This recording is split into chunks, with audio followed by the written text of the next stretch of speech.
adalah 7 tanda-tanda orang berbudi bermartabat. Yaitu yang pertama, kalau mengecek bahakimah.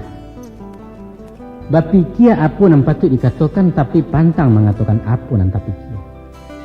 Kecek lama hendak menggisia kata boneh memaliaru. Kok bana hendak tabandiang, kok kare hendak tersolang jadi penawar orang banyak. Itu yang pertama.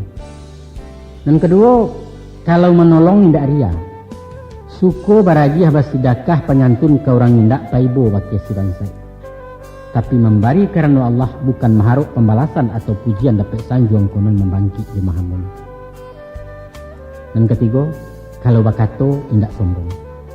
Kok roda sedang jatuh, kok tampuak sedang bagatah sombong takabu abajawah kami. Sebab inyo sadar jo sunatullah.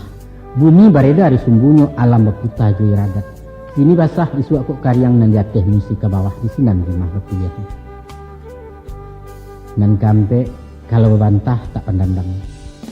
Kok tumbuh bersilang kato, selisih paham dalam rapek batuka pandang semua gadang inyo bermuku manih dia.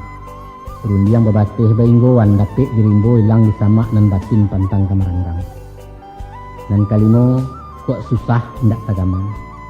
Nyampang cobaan nama nimpung.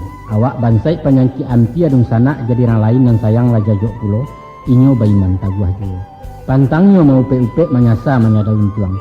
Atau hidup menyisia-nyisia harandah diri jo semua gadang rasa minder kata orang kini.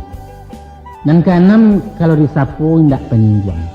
Nah, kuado nan tuo banasehat datang karitik dari kawan tibo banjangan kiri kanan di suku hati di Karimau.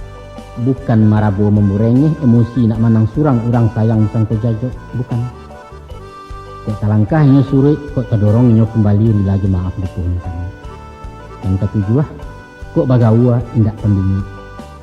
Mencaliak kawan jatuh hasuk rasaki nan sadang tagak tali haram tu inyo rasa dingin. Syukur taloncek di mulut inyo membayang syukur di paroman bila memuji di menyanjuang berbagi rasa cara lehi. Itulah mak sebagian tanda-tanda laku karena menunjukkan bayangan budi dari dalam.